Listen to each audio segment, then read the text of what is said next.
Hey, David, how's it going? Hey, good, thanks. How you doing, man?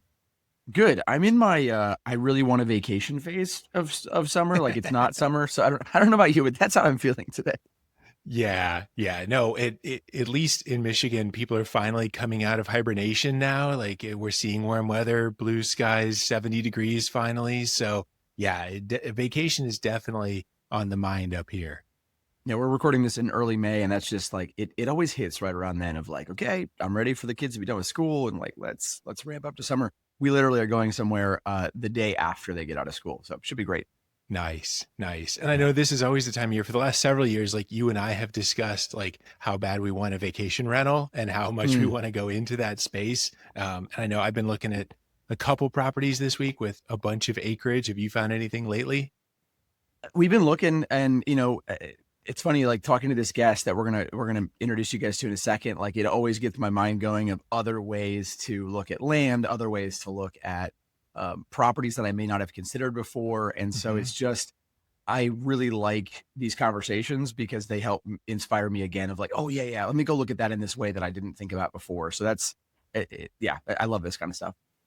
Yeah, and I think sometimes topics like this, because like the vacation rental side of things, we've both been excited about. I'm sure there are other people excited about the vacation rental, but yeah, I really like this angle because it puts a little bit of a different spin on that, and it answers the question for so many, which is like, why would I ever look at raw vacant land with no utilities, with no nothing? Like, why would I just want dirt? And I love their story of why they're interested in that and how their real estate investing evolved into that space after doing long-term rentals, short-term rentals, those all those different things, how they found this niche and how that really works for them.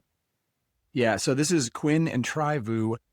Quinn and I got to connect a couple weeks back before we hit record on this, and just really inspired by her story. She was an extremely involved pharmacist, pediatric pharmacist. She'll get into her story better than I can, but just really involved in pharmacy, and just got to the point where she's like, I need a little bit less of this. This is intense, and so she tried to find some ways to step back and ended up finding real estate. And it's really cool just to hear her progression in her story.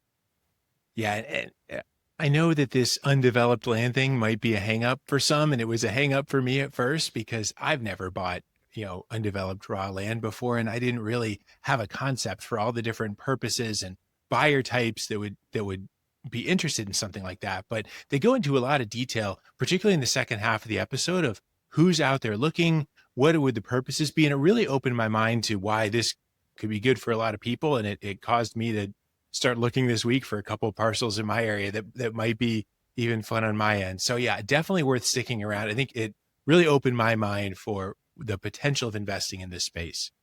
And even if that space may not appeal to you at all, and you're like, I don't even want to listen, I don't like that space. I definitely want you to key in because they are a pharmacy and non-pharmacy couple. One of them wanted real estate at the beginning, the other was kind of iffy about it, and I think that's really common, right? Where you've got a lot of people Mhm. that one person finds out about real estate and is trying to bring the other one along, and that can be difficult. So Try and Quinn have a really cool story about how they connected on that and figured out the path forward together, which I think is great. So with that, why don't we just take you guys right to the episode? Enjoy. Hey, Quinn, Try, welcome to the show. Hi, thanks for having us. Hey, hi guys. Absolutely. Yeah, really excited to have you guys here. Quinn, you and I got to connect a couple weeks back, and I loved your story. Loved that you guys were doing this together, and so we wanted to have you on to discuss all things real estate, all things pharmacy, and why don't we start there then with pharmacy? Tell us a little bit about your background, your professions, and kind of how you got there. Well, I graduated from the University of Texas in Austin, and when I graduated, I became a pediatric clinical pharmacist. So I worked as a pediatric pharmacist for most of my career, and then even within pharmacy, I was like super involved. Like I did, the CVICU, the PICU, work night shift, That's IV awesome. room, just pretty much everywhere. And I also worked in retail too. So I worked in a community pharmacy because I was an intern, a tech, like all of that stuff, even before pharmacy school. And then back in like 2014, I started kind of like getting really tired of like working night shift, weekends, holidays, all that stuff. And my kids were pretty young. So I transitioned into like being a manager in the inpatient pharmacy because I thought it would be like a little bit easier to be a manager, but it was still like pretty crazy. So then after that, I worked at an adult hospital too. We went into management, did healthcare administration at adult hospitals. And then the last few years of my career, I worked at a biotech company and did, worked with the development team so they can create software for analytics for healthcare organizations. Yeah, that was for pharmacy. We had a sweet Walmart 10% discount back in the day. Really helpful. And Tri, you are not a pharmacist, all right? So that doesn't exclude you from the podcast, obviously, but we still love hearing everyone's background. So Yeah, I'm a recovering IT guy. I was doing IT in Dallas and then Austin and big boom with Dell. And then we moved out to California and just taking that space to about 2 years ago. yeah, we're gonna dive into that for sure. So it's great. Thank you. Yeah. Both of those careers at face value don't really scream like real estate. So I'd love to hear how that jump happened or how that expansion happened or what got you excited about real estate. Maybe just give us like the 30-second overview of the things you've done in real estate, just like you give us the 30-second overview of the variety in your career. Yeah, so I think we just bought single family houses just for ourselves, right? Just as a owner. And then maybe about 8 years ago is when we broke into like Airbnbs. And all the bigger pocket stuff kicked in. Like we did it all, like long-term rental, short-term, mid-term. And then out of state, we got into doing burrs and flips. And I think the last one was like commercial partnerships before we moved into vacant land, raw vacant land. No power, no electricity, nothing. The best one. So, and I feel like that is a departure. Like you hit long-term rentals, short-term rentals, mid-term rentals. We've talked about those on different episodes, and we can link to some of those in the show notes, where that feels like the very kind of traditional real estate investing, a residential house, just like you had bought personally, and then you buy that to rent it out of state, flipping, those kind of things make sense. But vacant, raw land is such a departure. So can you just give us the quick pitch of why anyone would invest in raw vacant land? Okay, so I had left pharmacy back in 2022. Yeah, 2022. And when I left pharmacy, I was working as a residential real estate agent. And part of it was because our friends kept asking us, like, hey, what are you guys doing? And I was referring a lot of clients to my realtor. And he was like, why don't you just get a license? And then I was like, okay. So I got a license. I started selling houses. And I was also in a mastermind. So Tri's in like Go Abundance Men. And there was a female mastermind, Go Abundance Women. And I had a good friend who was a land investor. She was doing like Airbnbs. She had long-term rentals, short-term rentals, commercial property, all of that stuff. But she said the thing that she liked the most was land. And I actually didn't really understand it at all. And she told me she just, bought land from people she didn't really, um, she bought land from people who didn't want it anymore. And then she would sell it to someone else. I was like, well, what would you do with it after you buy it? Like, do you have to improve it, make it better? And she's like, no, she just remarkets it to someone who's looking for that type of property. And I was just really fascinated by it. So then I was like, well, I want to do what you're doing.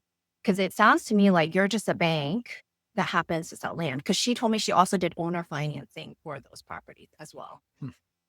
Yeah, and I want to dig into that because I feel like there's so many things to unpack there. So again, this journey of like short-term rentals, long-term rentals, traditional real estate, all the way to this step that really we haven't discussed before on the show. I think it's unique to a lot of people. But how did you make that initial switch? Like, whose idea was it to say, you know what, pharmacy IT, like it's fine, but let's think about adding real estate into our portfolios? I think Quinn read like Rich Dad Poor Dad way back in the day, and the 4-hour work week, and we were like, we're too poor to do this, right? We didn't have any money. Yeah, you had like $1,000 savings after 2 years or something, and we're like, we can't afford it. So just kind of sat there in the back of our heads to get off. And you fast forward to about 9 years ago, I had probably my second or third midlife crisis. And she went into management, and then first like 10, 11 years ago, and then I went like shortly after. but man, sometimes they don't train you. You just, cause you're doing technical stuff, you're doing well. And then you just kind of, you know, get promoted. I've seen a lot of pharmacists too, right out of high school. They're managers now. Like, how did that happen? Right. So it's kind of the same situation where like, you're doing well. They think transfer over to other areas. And, we had just a lot of issues with, a lot of outages because I was doing operations. And, I was just I was working like 9 a.m. to like 9 p.m. And after about 6 months, Quinn was like, you got to find another job. Like this is too much. And, that was like, all right, I got to do something. I can't sustain this. And years of bigger pockets, like all that subconscious stuff was kicking in, like try, sell everything, get into real estate. And, I went to a meetup, met a realtor that was pitching on like how to invest in, single families. And I was like, all right, sign me up. And I didn't know about loans. I didn't know about anything. And then he was like, you don't have any money. So I had to get a HELOC. Took another month. I came back to him. I got money now. And he's like, all right, let's go find land or let's go find a house. And I was pretty much making an offer on every house. Like the walls were crooked and all sorts of stuff. We had like GCs coming by. They were walking away like, don't get it. And I was like, no, we have to do it now. Yeah, we was just like, how, like when you suffer and struggle so much, like the pain is so, like you had to do, like it causes the change. Yeah. And we were kind of at that point where we're just struggling with like just too much work and we didn't know how to manage other than we had to change something. So that's kind of when all the equity was like, you got to do something with that. You just sit there and make no sense. And all those books and podcasts just kind of kicked in. And I love that we've got both you guys on the show because one of the things that we don't get to talk a lot about is like what that was like as a couple, like figuring that out as partners. So Quinn, were you immediately on board? Like no reservations, like he's taking out the HELOC and you're like, yeah, let's do it. Buy a house. No, I was like very, very nervous because I was not listening to Bigger Pockets and I was scared. And he kept like leaving to go to these meetups and come back like really excited. And every time he would, find a deal, he would like show me. He was like, oh, what do you think? I'm like, oh no, that's not good. Not a good deal. And then he would like keep coming back to me and say, hey, like what questions do you have about it? Let's talk through that. And then, I felt like he was really patient with the fact that I was like still like nervous and trying to work it through it with me. And then eventually he was like, okay, well, at what price would it make sense? So I like couldn't say, no, it's not a good deal. He was like, what price would it make sense where like all of the risk and stuff would not feel like risk? So then I started like doing like more research and kind of like reading some of the books that he was listening to the podcast and just getting a better understanding of it. And I was so nervous because I even told him like, we already have one mortgage. Like, why would we want another mortgage? And we have 4 kids. So we wanted to live like in a nice neighborhood, good school district, flat street cul-de-sac, like very traditional. But we never wanted to even get a fancy house where we could only afford under 2 incomes. We wanted a house we could afford under 1 income because that's how conservative we were financially. So I was really, really nervous when we started. But I'm glad that I didn't like just say no. I had to like learn more about what made me nervous. But I do think that if you're at the point where you don't know the difference between a good deal and a bad deal, you shouldn't do anything. You need to figure out at least that much. Yeah, I think that's great advice. And I really like how Tri approached it of like, hey, what is the number that makes sense? Is it $1? Are we buying this house for $10? Like, is that the only way this makes sense? Like, well, no. Okay. So what is the number, right? Rather than just none of these work, we're not buying anything. I think that's a great, like, bring you along sort of a thing. And then you took the initiative to actually learn the pieces and do the deal analysis. And I think that's great because that's hard for a lot of people out there. And I'm sure there's a ton of people listening right now. One of them is super interested in real estate. The other one has no radar for that at all. And so how do you bring those pieces together? And the other thing too, Nate, that I thought I was being like very conservative because, I didn't want to invest. And Tri was like saying, well, having only one source of income is kind of risky too. And I never looked at it like that until he. Great point. Yeah, I love that mindset shift of what really is risk. And I think taking that on, the question of like, what questions do you have? Creating a lot of that conversation, open communication sounds like that was all part of this trick that got you to buy the first house, right? And then eventually it sounds like there was more than that, right? So how did that growth look? And particularly from a pace standpoint, like you guys described 8 or 9 years and you've already done all these different things. Like, I think that feels really intimidating to a lot of people. So I'm curious how that story evolved into the next house, the next house, the next house. We were just all in. So we got the HELOC that first year and we bought a house. Then 6 months later, we're like, all right, it's working. Just do it again. We spent the rental at HELOC. And then we had to save up because we ran out of money. We're like, all right, let's do it again. So I saw this chart. I can't see it back here, but it was a little pyramid. Like 1 year, 2 doors. Next year, 4 doors. Next year, it was just, right? It just, and I loved it. And it was 2 doors, 4 doors. Next year, 8 doors. And then there's a little break because we were literally broke, right? And because like when you're in real estate, you're just stacking money away. All the money you make just goes right back into more property. It's delayed for sure. And yeah, so that little pyramid really helped us kind of see the vision, and it was kind of gamifying it. But yeah, so we just saved money and invested everything. And during all that, like, again, you're both pretty serious careers. I mean, again, really involved in your careers at the time, even though you're trying to start making this transition out. Like, how did you manage that? How did you maintain the balance? Like, was that difficult, or did you just totally step away and say, okay, I'm all in on real estate. Let's make this happen? Well, the first couple were Airbnbs and they were local. Hmm. And we loved pretty sort of property manager helping us. We hired a property manager before we self-managed. We're like, she's not doing anything. We could do it. And we got greedy and we started doing rentals by the room. Mm-hmm. And that made a ton of money, but it was a ton of work too. So we're like, all right, this is not sustainable. We had like 4 listings out of 1 property. Like, that was like 4 times as much work. But it was it the Burp Book or the Long Distance Investing book? We started like looking out of state. It was a commercial on Bigger Pocket. Mm-hmm. One of the outros, they had this promo, hey, we do it all. We buy, flip, and find a person, and then you just buy it from us and we manage it. I was like, easy button, let's do it.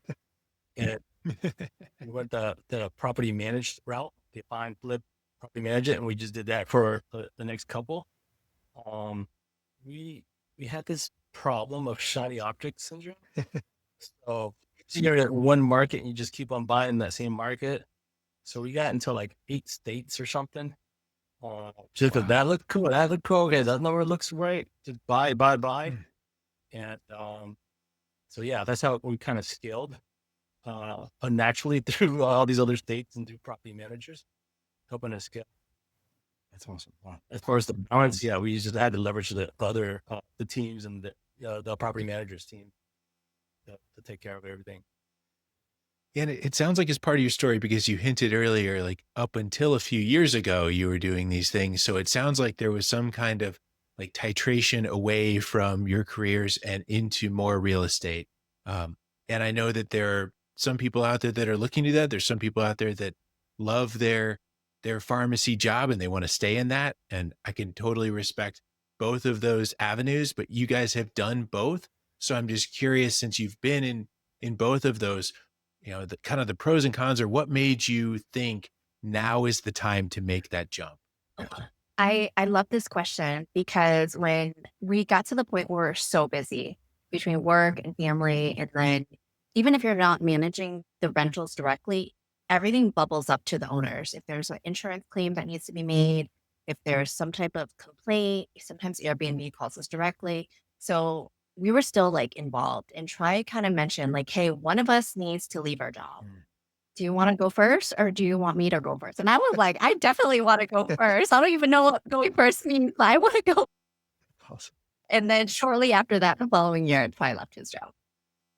Those good advice that someone gave us, like, you both were about to check out and leave your careers. Don't do it the same year. Like, one person does it 1 year, someone else do it the next year. And I guess we were in the circles where like everybody was entrepreneurs, and it was like, man, I got to be one. I need to leave my job. But, you know, I really liked IT, and it was kind of like a part of an identity thing, to be honest. It's hard separating it. I'm sure you guys know, like, what do you do? Who are you? You just actually say, hey, I do a tech, or I'm a pharmacist. And separate it was hard. And then when you're all in as an entrepreneur, you still kind of miss it. So I don't think it's for everybody. Like some people are, if you're good and you like what you do, just stick with it and give someone else money and then invest passively. Like you don't need to like figure out how to do real estate.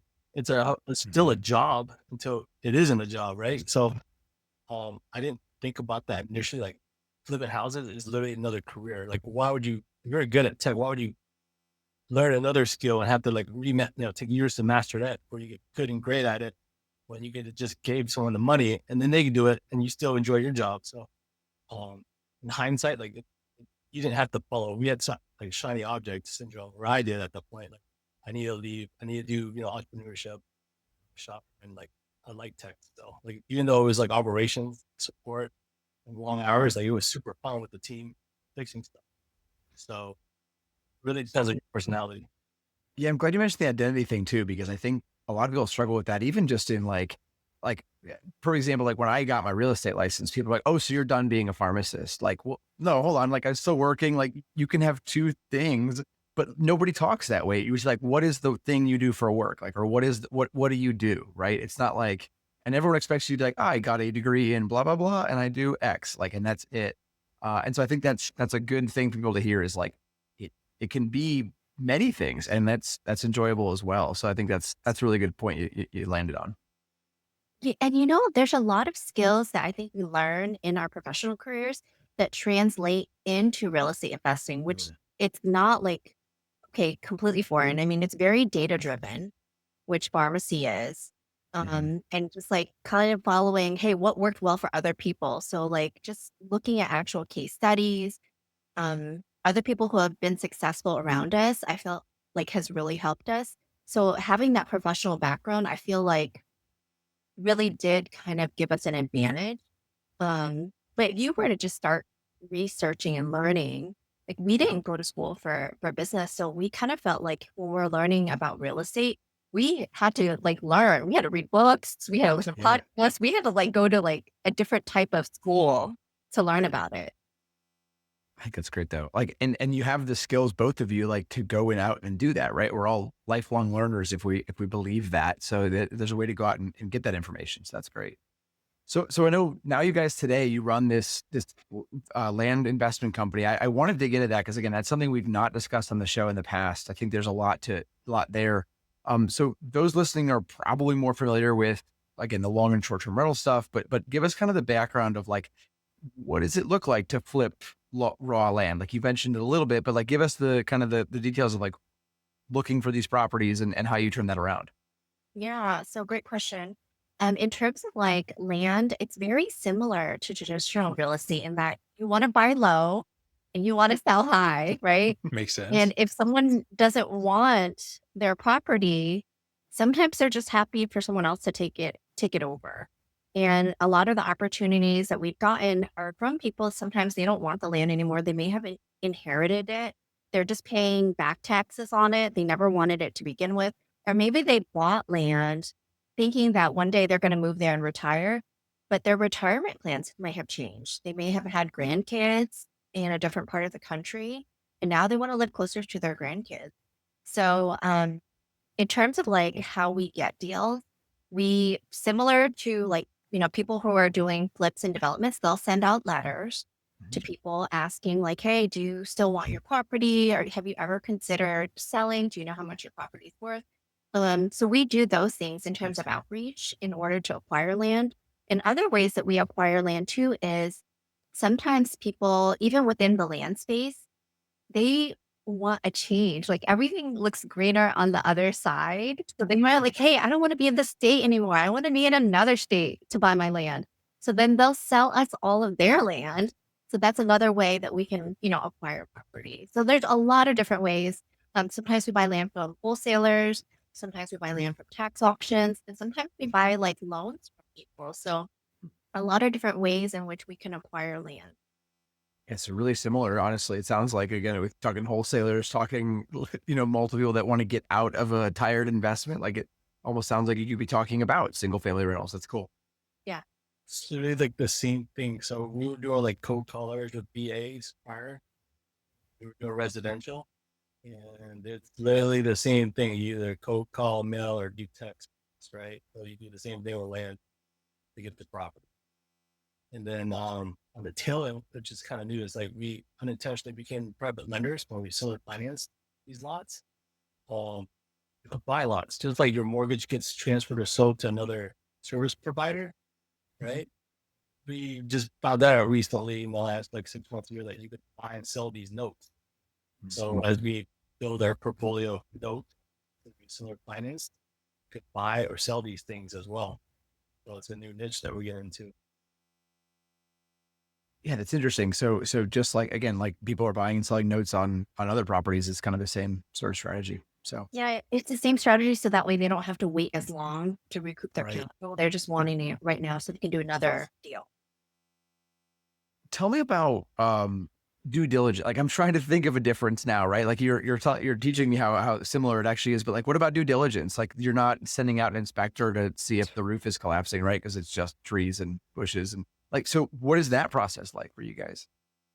Yeah, I mean, we have like a team that does like due diligence for us. And what they do is they fill out a report and it has things on there very basic, like, hey, how big is the property? What is the parcel number?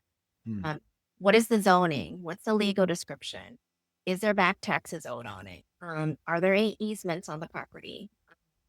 You know, does it have like legal access? Does it have direct Hmm. road access?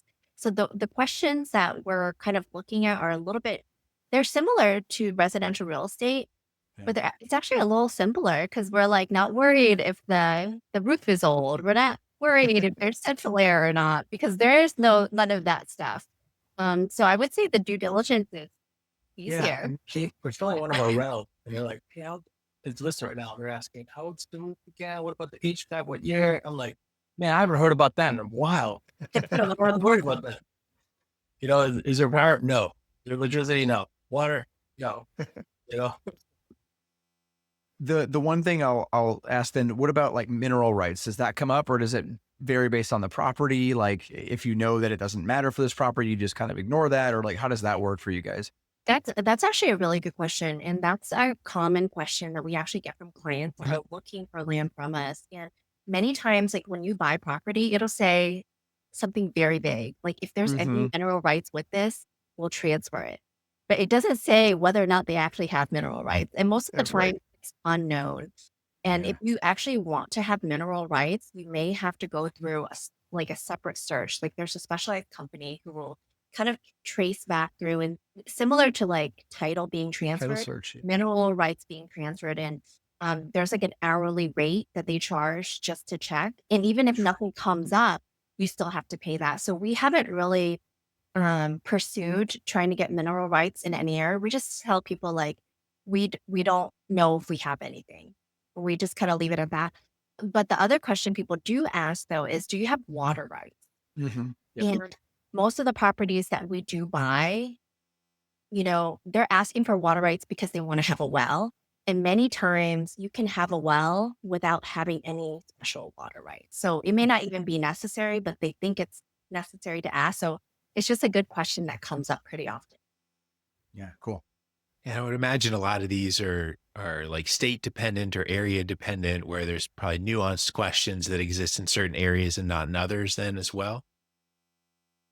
Yeah. So we're in, I think, 11 different states now for our land, and every county has different rules and regulations. Every state has regulations too. So depending upon the zoning, where the property is located, we have kind of like a little quick tip sheet on each of the properties. So when people call to ask about it, our sales team can answer those questions. But it's different. It's all over the board. Okay. Um, because we're making so many comparisons to the single family space, one of the other things that I think about is the value add. Like I think we've all done the thing where you buy an ugly house and you make it pretty and suddenly it's worth more. Is there a lot of value add potential with raw land, or is it even easier than that where you're simply buying and selling without making any improvements or doing any direct added addition of value. Yeah, there's opportunities for sure. You get entitled, subdivided, you get put in easements when they don't have an easement. You talk to the neighbors to negotiate that kind of stuff. So there's definitely opportunities to do all that stuff. Just like residential, where you just buy and just sell it to another wholesaler, to another flipper, and just make the, the margin on the sale or the assignment. You could do literally the same thing.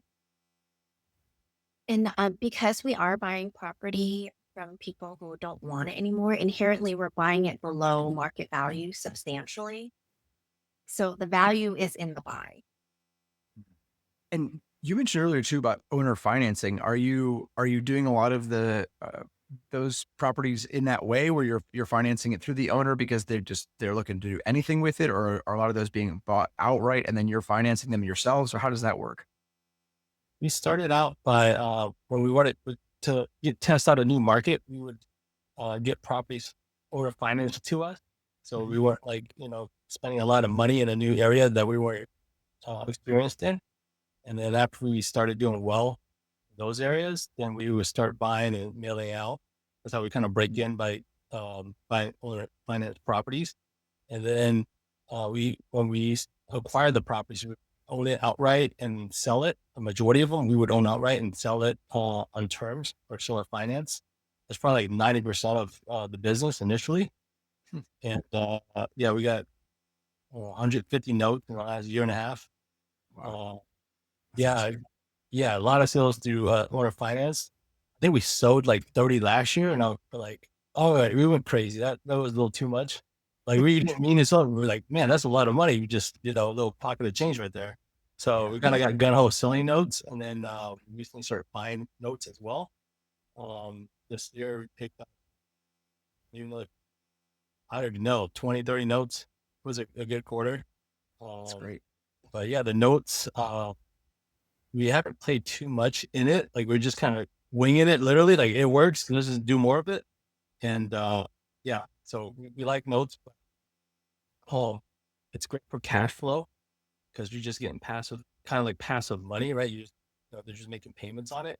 The big liquidity events of if you do a flip or a cash sale, those are nice too. So I think our new focus is to balance that out more with more cash flips and more cash retail prices as well.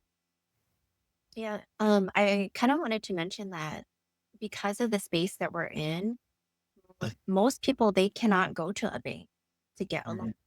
So we're lending to them, and we're not doing very many checks on like their credit and how worthy they are to be a buyer.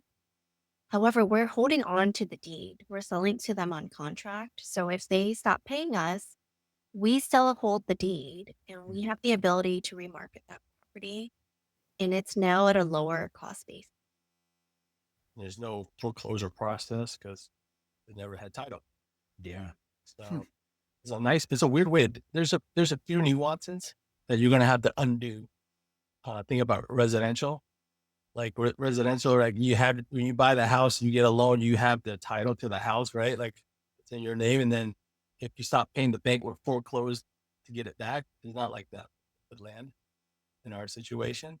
And there's a few other like weird things that you have to undo thinking about residential to vacant. Yeah, I think it's funny you mentioned that because like one of the things I think about with residential, especially, is like if you buy a house and like even if it goes really sideways, right? Things are way more expensive than you thought. Like at least you still have a property that you can sell. Like in my head, my first thought is like, I bought this raw farmland from this guy and now nobody wants to live here and I'm stuck with this big parcel of land. Like, what do I do? Like, do you guys go through that? Is that a problem, or are you just like, no, we find perfect land every time? So what do you usually do, right? You find markets that do well. How do you do that? You run comps. What has sold in the last 6 months, 12 months compared to what has listed, days on market. You literally do the same thing. The only caveat is if I order finance it, it's not recorded. Title doesn't change. So you don't know I sold it at all. So you run comps. You may have to run comps on what's listed versus what's been sold because it hasn't been like recorded yet. So it's a little bit the twist. Like I don't know how long it's been listed. If it's still listed, like, has it been sold? So you're going to have to kind of play with with other investors in that market, figure out if they're really selling it, if they're not selling it, or financing it, or they don't sell. So that's the tricky part. I feel like another thing I would have to undo from the residential side is I feel like from everything I've done on the residential side, the purpose of land is to put a residential structure on it, So, and it sounds like not everything would even in this world would even like the purpose would be to build anything on it, residential, commercial, anything. It sounds like some of the land use is outside of that. Can you help people kind of get out of this box of residential and think about what other land uses may be where someone would want to rent or buy land for different purposes? Yeah, no, that's such a good point. Because when I first thought about land too, I was thinking like beautiful farmland, right? Like really green, rolling hills. But we don't have that. We have mostly a lot of land that's like in the desert, and people who want land in some of those areas, it's like high desert, like higher elevation. So they may want the land to go camping. They may bring out their RV there for, a weekend, a long, like a week trip or something like that. But they just want land for that purpose. Or maybe they have dirt bikes or ATV, and they want a place to kind of like romp around without being bothered by people. Other people want land as like for off grid living. They may be planning to build like a tiny home. They do not want to be on any type of public utilities. Like they want to be on septic, solar. They don't want to be subject to increases in rate, like, your water bill, your electricity bill, like as those rates increase, like they don't want to be to deal with Mhm. kind of thing. They want to live off grid. The other type of person that might want to buy land is someone who is thinking about doing homesteading. They're really worried about where their food comes from and what's going into that food. So they may want to, just have land just to know where their food is coming from. And then other people want land for legacy. We have a lot of grandparents that are getting land just to pass on to their kids, and they don't really care what you can do with the land. They just want to say, like, hey, I'm giving this to you when I pass away. And the cost, it would be hard for a grandparent to give like 20 properties, 20 houses away. Yeah. But because like some of the properties that we do have in the vacant land space, I mean, we have properties that are 2,000, as low as 2,000, and some of them, like around 20,000. So there's a huge range in terms of the cost of like the land. So it's for a lot of families, it may be more like reachable for them. So if you're out there, and I guarantee there's somebody listening right now that's like, okay, this sounds like my thing. I don't want to deal with leaky roofs and tenants and stuff. Like I'm in. Like you guys have sold me. Like, how do you get rolling on this? How do you get started? Is like you said earlier, like is it all just education, or do we like where's the first step? I mean, we had to go to school for it. Like I signed up for like a land investment course through the Link Hmm. Week. So we went through Mark Podolsky's program. We went through flight school, and then that was like a 12-week program where we Okay. learned like kind of the basics about land investing. And then after that, we signed up for a 1-year coaching program where we had like a land investment expert kind of walk us through as we grew our inventory and portfolio. We just wanted like a double check and guidance as to like where we should buy. I love that. I think that's so relevant to so many people listening is like, it doesn't just magically show up in your head. Like you have to go out and learn this stuff. Like, I think that's I super go to important. school. We had to go to law Yeah. school. I love that. I love it. All right. Well, we want to thank you guys. This has been great. I want to take you to our final infusion questions, 3 questions we ask all of our guests that come on the show. So a bit of rapid fire here. But if you could each respond, we'll have Quinn go first on each one of these, just kind of give your response. So the first one is, what's one tangible strategy that you use to make sure that your investing was working hand in hand with your career? One tangible strategy. Um, I would say like it should match your lifestyle. Mm, Right? If you are at the point where you're so busy, right? Like you're driving kids around and you're working a ton of hours, evenings, weekends, holidays, it might not be a good idea to start flipping houses, right? Because, like you have to, there's a lot of like management and it's hard for you to physically be there if you're like at your other job. Or even if you decide you want to take on property management and you're working like at the hospital or at a community pharmacy, that's probably not a good idea either because you're going to keep getting interrupted. So I would say, whatever you're deciding to invest in, I would say to see if it aligns with your lifestyle. I like that. Yeah, I would build on that and say you got to know yourself too. So if you're anxious and you get nervous and you're indecisive, right? And then you need like the black or white answer. Maybe not entrepreneurship, right? Is a thing for you. Maybe you give the money to do it passively. So Mhm. know your personality. And the second part is like do it with the community or tribe, whatever that looks like to you, right? So if you have a friend that's doing it, or you could join a mastermind group, like do it. Like you don't have to suffer alone. If you're still gonna make the plunge and decide to go that route anyhow, and start investing actively, like do it with some friends or in a community to help guide you along that journey.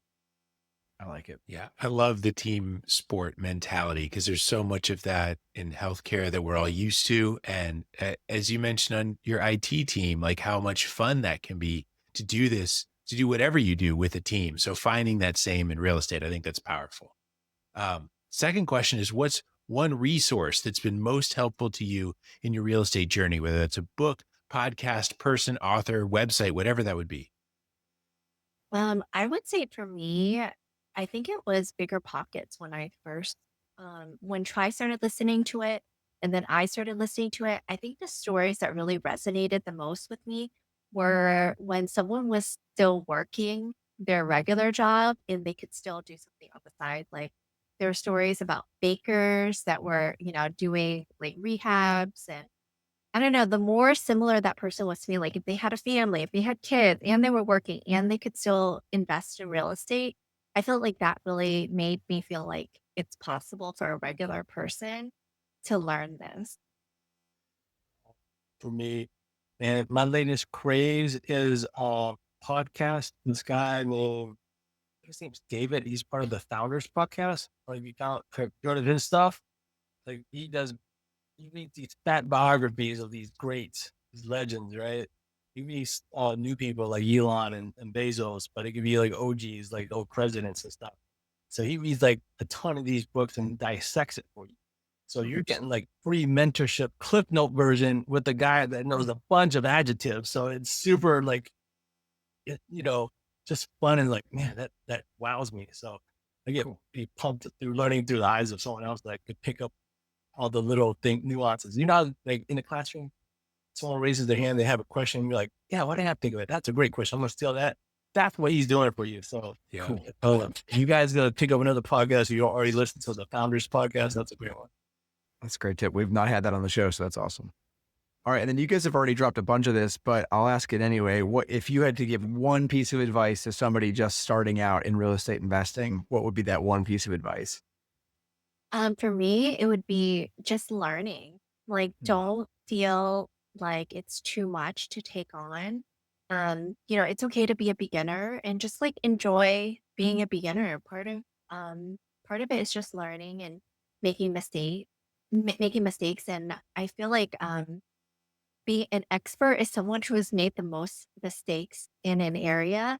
So learning about other people's mistakes and, just learning, always keep learning. I feel like that's the best way for you to feel better about what type of investment makes sense for For me, you are the average of the five closest people you spend time with. That thing, like, man, where you're flipping the switch and you're investing and you're pulling out money out of like you're taking a second loan and all that stuff. You're gonna have family and friends that are like, you're nuts. Yep. So you got to protect yourself and surround yourself with people that, you know what, I've done it.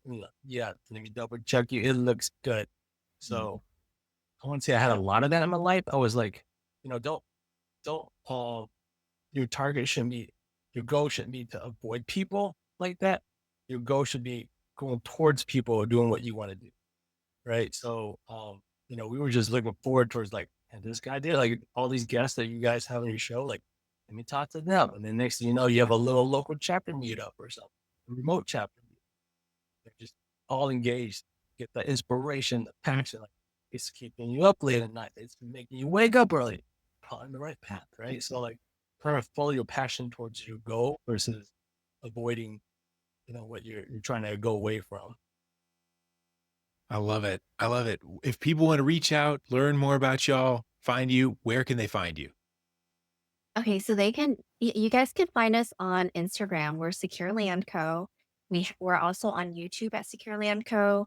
Um, we're also on Facebook, and or you can find us at securelandco.com. So if you search us, I think you'll find us. Perfect. Well, guys, thank you so much for coming on the show, sharing all your knowledge. As usual, when you have a really good guest, my head is spinning with new ideas, and now I'm gonna like go out and send mailers to go buy raw land. Like, this has been great. So thank you guys so much for coming on and sharing all this with us. Oh my gosh, thank you for having us. Yeah. Thanks, guys. Thanks so much.